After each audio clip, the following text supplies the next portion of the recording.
So I wanted to make a video on the pond. It's holding water again. Why is it holding water again? Well, because we had some rain. It has been several weeks since we've had some substantial rain, but we did have an ice storm, but it's been a long time since it's melted. So, but the soil is now finally saturated again, that the seep can actually fill it from the soil this direction, and the seasonal creek is back up and going again. How long will it last? Well, we'll see if the break in the drought lasts. But this seasonal creek is really just a seep from up the hill that direction. And I also wanted to make this video because the whole past year of videos that I've been making, the pond has been nothing but an empty hole.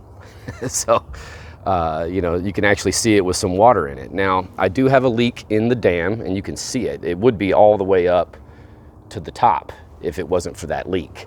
And I'll have to do some work to fix that leak, but I'm not too concerned about it right now until I'm done digging it.